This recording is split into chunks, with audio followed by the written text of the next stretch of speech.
네, 이른바 정영학 녹취록에 등장하고 있는 그분이 현직 대법관이다라는 보도가 나오자 민주당은 윤석열 후보가 대장동 의혹의 핵심 인물이라면서 반격에 나섰습니다. 국민의힘은 이 후보의 결백이 증명된 게 아니라 의혹만 더 커졌다고 재반박에 나섰는데요. 이재명 후보의 이른바 옆집 의혹에도 불이 붙는 모양새입니다. 김성훈 변호사와 함께 짚어보겠습니다. 어서 오세요. 안녕하세요. 예. 국민의힘에서는 그동안 녹취록에 등장하는 19개의 녹취록이죠. 그 녹취록에 등장하는 그분이 이재명 후보다라는 주장을 폈는데요. 새롭게 공개된 녹취록에는 그분이 이재명 후보가 아닌 것으로 그렇게 나오고 있다고요.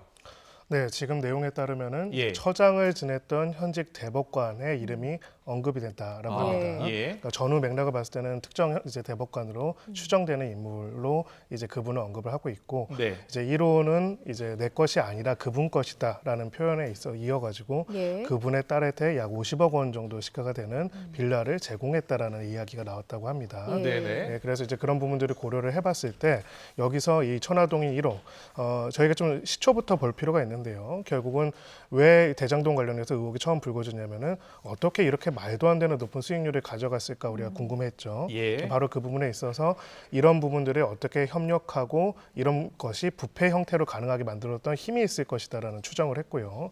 바로 그런 부분에 있어가지고 중요한 수익을 거두는 그 관련된 1호의 소유주가 누구인지가 문제가 됐던 겁니다. 예. 그래서 이제 1호의 주인이 결국은 이러한 비리를 전체적으로 만들고 수익을 한 핵심적인 인물일 것이라는 추정이 있었던 것이고요. 예. 지금 일단 녹취록만 한정해서 보자면은 일단 그분이 지금 현재 현직인 특정 대법관으로 추정되는 발언을 김만배 씨가 한 것으로 보입니다. 네. 처음에 그분 논란이 됐던 게 지난해 10월 정도에 김만배 씨 그 녹취록이 또다시 공개가 됐을 때 그때 천화동인 1호는 내 것이 아닌 걸 다들 알지 않느냐, 절반은 그분 것이다라고 했거든요. 그때 그분과 지금의 그분은 동일 인물이라고 볼 수 있을까요, 아닐까요?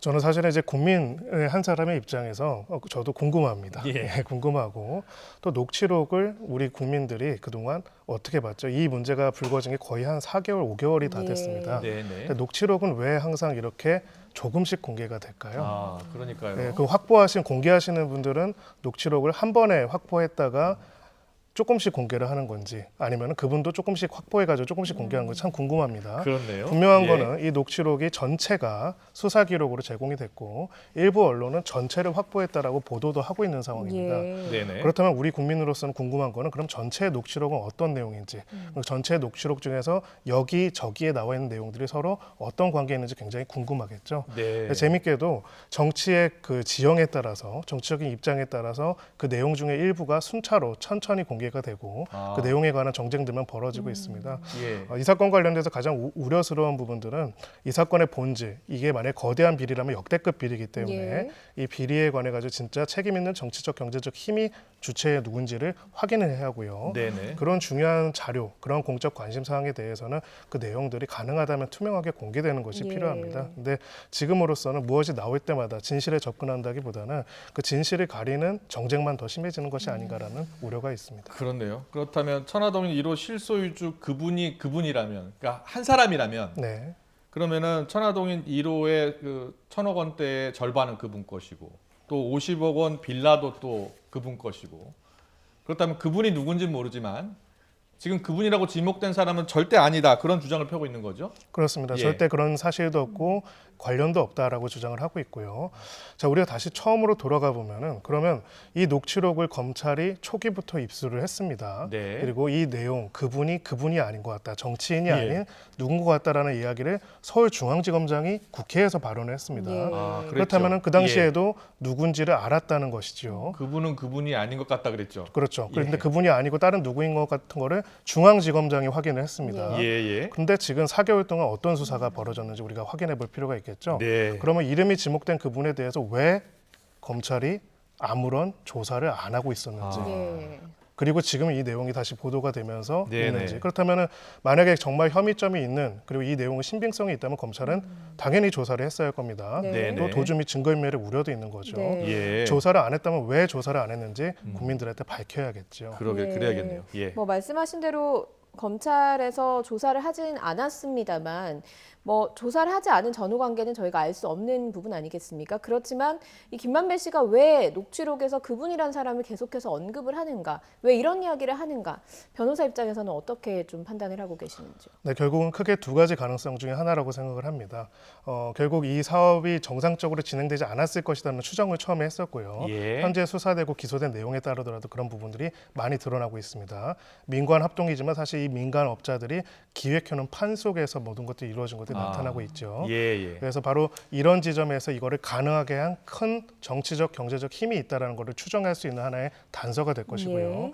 다만 두 번째로는 그 과정에 있어서 현재 본인 이 말을 한 김만배 씨가 부인하고 있듯이 이제 여러 가지 비용과 이익에 대해서 쟁점을 가지고 다투는 과정에서 자기 쪽이 더 많은 비용을 부담했다는 걸 부풀리기 위해서 한 허언일 가능성도 배제할 수는 없습니다. 예. 중요한 거는 이제 국민들이 이렇게 중요한 사항들이 보도되고 내용이 나온 지가 벌써 수개월이 지났는데도 왜 여기에 대한 아무런 진척 조사가 없는지 그 와중에서 서서히 정장만 높아지는지 사실 그게 굉장히 궁금한 그렇네요. 부분이죠. 진실을 알고 싶은데 녹취록이 이렇게 조금씩 공개가 되고 있습니다.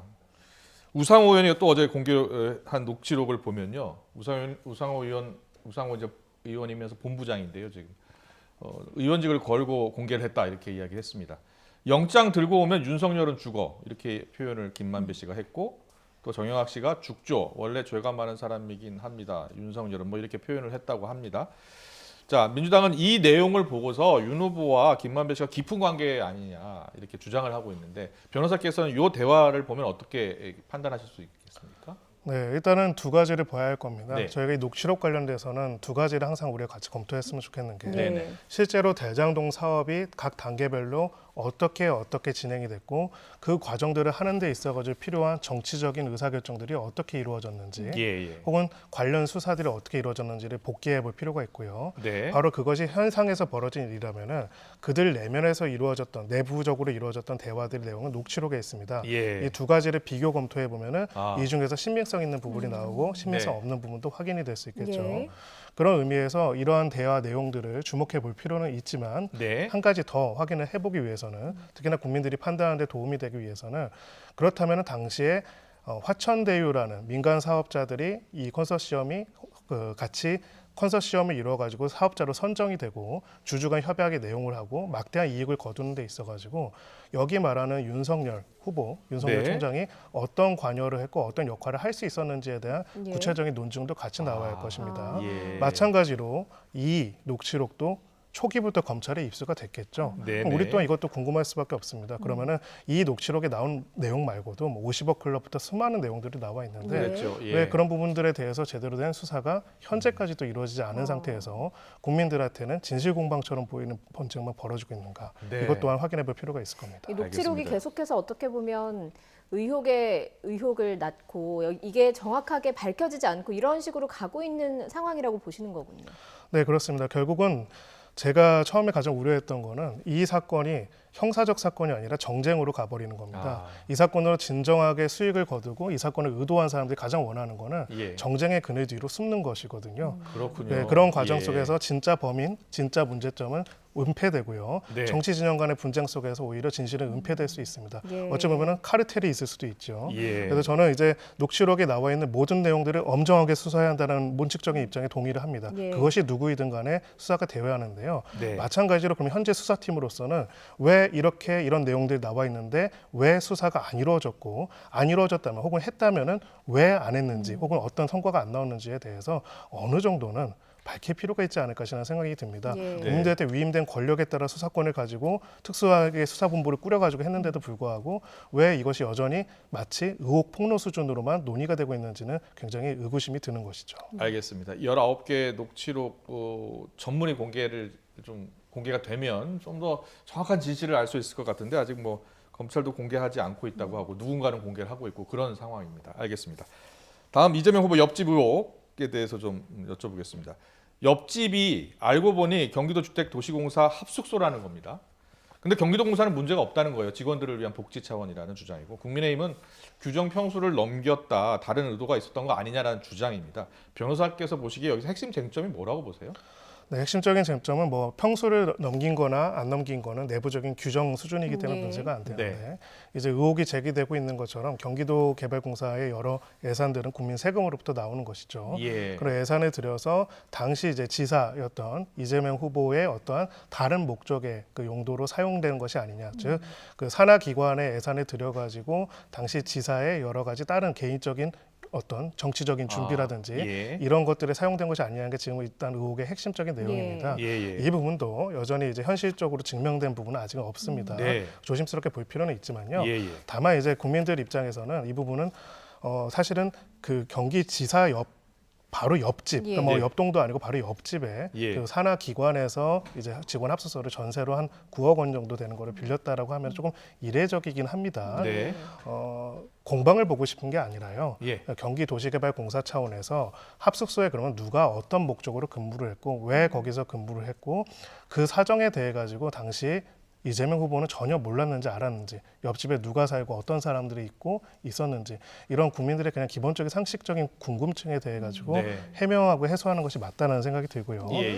이것이 수사로 가기보다는 이제 각 당사자들이 객관적인 내용들을 밝히고 거기에 대한 국민들의 평가를 받되 만약이라도 일단 일부 불법적인 부적절한 예산 사용이라고 볼 수 있는 부분이 있다라고 한다면은 거기에 대해서는 법적인 조사 절차를 거쳐야 하지 않을까 싶습니다. 요즘은 그 아파트마다 보안 시스템이 잘 되어 있어서 사실 누가 출입했고 누가 어떻게 사용했는지를 보려면 그 출입 기록 같은 것들이라고 해야 될까요? 그런 것들을 보면 좀 쉽게 밝혀질 수 있는 부분 아닙니까? 네, 당연히 확인이 가능할 것입니다. 그리고 마찬가지로 이제 굉장히 우연히 거기를 지사 옆집인지 모르고 들어갔다라고 말씀을 하고 계시지 네. 않습니까? 그렇다면은 왜 그러면은 그 전과 후의 합숙소에 대해서는 어떤 기준으로 했는지 그리고 당시에 근무하는 인원들은 누구였는지 네. 그 근무하는 인원들의 원래 본가는 어디였는지 어떤 업무를 어디서 담당했는지 그렇네요. 네. 예. 그냥 뭐 되게 어려운 일이 아닙니다. 네. 그냥 국민들한테 이 내용들을 밝히고 예. 거기에 대해서 판단을 받고 그리고 만약에 그 부분에 있어서 의혹이 해소되지 않는 부분들은 더 확인을 해볼 필요가 있을 텐데요. 네.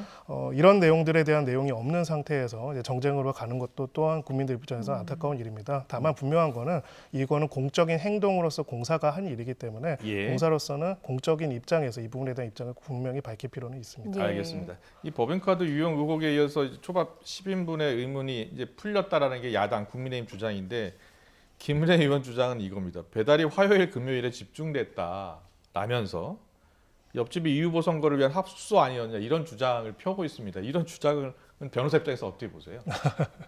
뭐 이제 날짜와 시간을 토대로 해서 변론에서 주장하는 경우들이 있습니다. 바로 예. 그런 부분들이 강한 간접 사실들이 있다라고 이야기를 하는 거겠죠. 우리가 궁금한 거는 사실 후보 본인의 또 입장도 저는 궁금하다고 생각을 합니다. 네, 이제 또 가족분들이나 어떻게 보면 옆집에 어느 기간 동안 이제 그 기간이 있었는지 모르겠지만 어느 기간 동안 옆집에 누가 살고 만약에 합숙소라면은 여러 명의 뭐 예를 들어서 남성분들이 동성인 분들이 아마 여러 명이겠죠. 예. 네 분이 계속 왔다 갔다 한 게 좀 이례적일 수도 있을 겁니다. 다 성인만요. 예. 네. 그런 부분들에 대해서 어떻게 인지하고 있었는지를 밝히는 것부터 하고요. 예. 그 해명이 이제 맞득지 않은 부분들에 대해 가지고는 결국은 수사를 통해서 밝힐 수밖에 없겠죠. 예. 네. 어떻습니까? 대선 전에 밝혀질 수 있겠습니까? 네, 지금 저희가 아까 말씀드렸죠. 19건의 녹취록이 수개월 전에 이미 검찰에 제출이 네. 됐는데 지금 의혹 제기는 계속되고 지금 각각 의혹을 제기하는 사람들 입장에 따르면 엄청난 일인데 아직까지도 수사가 제대로 이루어지지 않았다고 보입니다. 네. 그럼에도 불구하고 지금 이제 막 의혹이 제기된 게 과연 대선 전에 이루어질지 회의가 많이 들고요. 예. 저는 이제 대선 후든 이후든 전이든 누가 되든 간에 예. 이 문제들을 확실하게 해소하고 확인하는 것들이 국민에 대한 최소한의 A라는 것들을 좀 염두에 두셨으면 하는 바람이 있습니다. 네, 알겠습니다. 대선 전에는 뭐 사실상 어렵다고 대부분 그렇게 예상을 하더라고요. 대선 후에라도 정확하게 사실관계 규명, 진실이 규명돼야 될 것 같습니다. 지금까지 김성훈 변호사와 함께 자세히 짚어봤습니다. 잘 들었습니다. 맞습니다. 감사합니다.